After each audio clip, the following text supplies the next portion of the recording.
Good evening. This is Poems from Me to You, number 335. We are just past 4 years since I started making these recordings.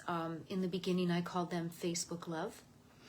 The first one was the 19th of March, 2020, when we had just begun to stay home, wondering what was coming. And for some reason, I have felt sort of up and down anxious when I think about those early days. It's like I'm able to just drop right back into it. The first time I went to Trader Joe's with a bandana sort of t-shirt thing fashioned over my face, standing in the line outside waiting to go in, I found myself tearing up, feeling so separated from people. And sometimes my heart just starts beating really fast. It's like residual anxiety. I don't know. 4 years ago, we did not know that we were going to lose over 1 million Americans in about a year. We didn't know that worldwide it was going to be so terrible, and that each country would have its own way of dealing with the pandemic. I wrote a lot of poems. Every time that I feel overwhelmed with emotion, the poems just start rising, and I want to start tonight with the first piece I wrote on the 4th of April, 2020.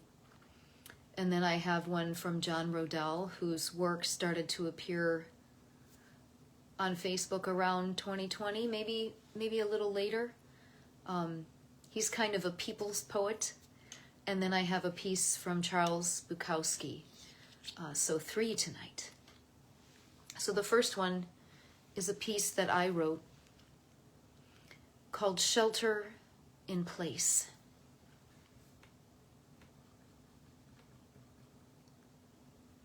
Shelter in place. We tie on our shoes, hats pulled over ears to trek in the slanted morning light, pale gold as it is in this early springtime. I remark on the daffodil's height, the yellow or lilac crocus and snowdrops rising from the ground, cover block after block, impervious to the contagion we avoid.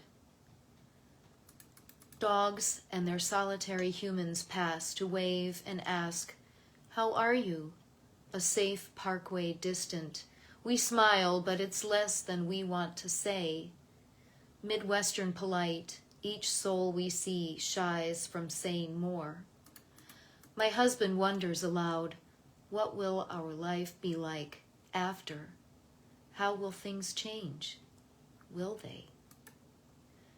This week passed like underwater running, effortful, heartbeatful with little progress. I woke, grateful for our warm, beautiful space, for my man and my son, for our kindness, patient with each other though we all hear the buzz. Our worries like a mosquito we can't locate, whining in our ears. Like a tsunami coming, but how large? How far inland should we run to stay safe? I was housebound twice, age 10. A year bracketed with walking pneumonia and chicken pox. How strange it was. My friends passing classwork at the screen door slamming, that odd man out feeling, missing school days of playground drama. Keeping social distance now as we must.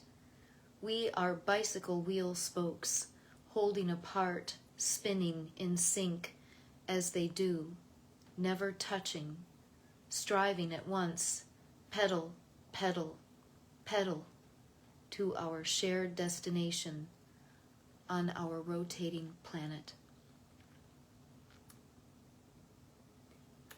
Shelter in place. And actually, as I read, I realize I wrote this on the 20th of March, the day, that would have been the Friday after we started our shutdown. But I shared it a few days later. Gosh, we just didn't know. We didn't know what was coming.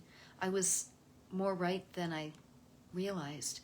The idea of staying home and away from each other, the way I felt when I was only 10.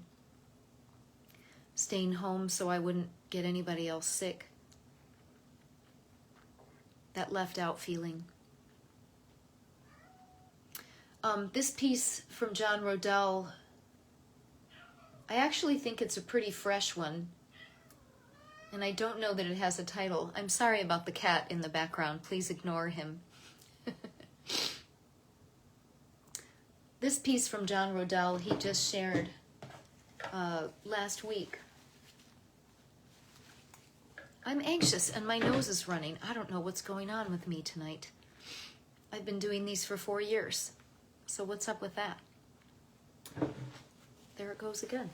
Sorry. So, a poem from John Rodell, no title. Someone just told me to pull myself together, and I immediately started laughing, because I'm not that person anymore. There is nothing to put back. Those old pieces are all lost, and I have no interest in finding them ever again. Do snakes try and slip back into their freshly shed skin? My strings have been cut, the mask has slipped off, my disguise is on the bedroom floor. I'm walking around in only my cozy socks. This is my only magic trick, to joyfully deconstruct right in front of you, and now, leaning into a version of myself that I was made to be so long ago. Self-loved, unafraid, singing, and a whirling witness to the miracle of creation as I wear nothing but my birthday suit. Finally unclothed, finally unleashed, finally unfolded, finally unashamed, finally understood, finally, naked, and ready to skinny dip under a blazing moon. Untitled by John Rodell. I picked that one because, the nose. Here I am finally being a little less elegant, huh? I like this piece because it reminds me of what I feel like happened, not just to me since 2020, to a lot of people that I know. We are just over hiding. We are over being what other people expect us to be, and over being some version that is more sheen and less, in my case, grit. Life is gritty. It's messy. I cry a lot. I laugh a lot. I dance. So this poem kind of smacked me in a good way. Now this one from Charles Bukowski, I picked because we are jumping into another election season. We know what's happening. We know who's involved. I am firmly in the camp that the administration we have right now is a team that's working. And I'm firmly of the belief that no one is coming to get us. No one is coming to pick us up and put things right. We do it. I've already written about that, but I like this piece that Bukowski wrote, so I'd like to share it. This will be my third one tonight. Nobody can save you but yourself. You will be put again and again into nearly impossible situations.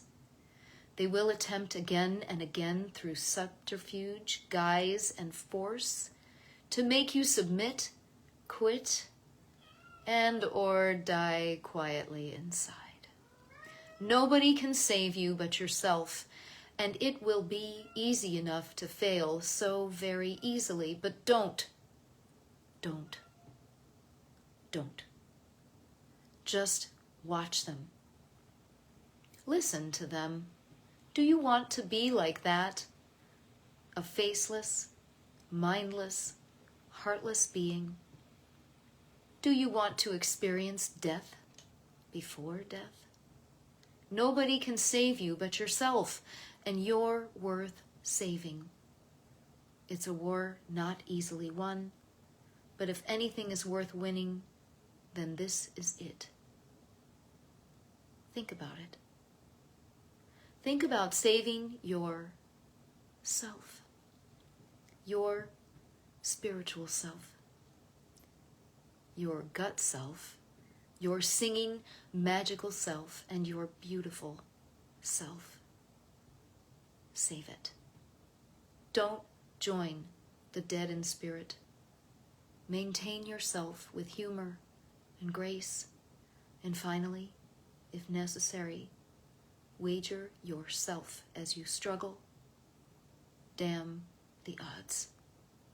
Damn the price. Only you can save yourself. Do it. Do it. Then you'll know exactly what I am talking about. By Charles Bukowski, Nobody But You, from a collection titled Sifting Through the Madness for the Word, the Line, and the Way, from 2002.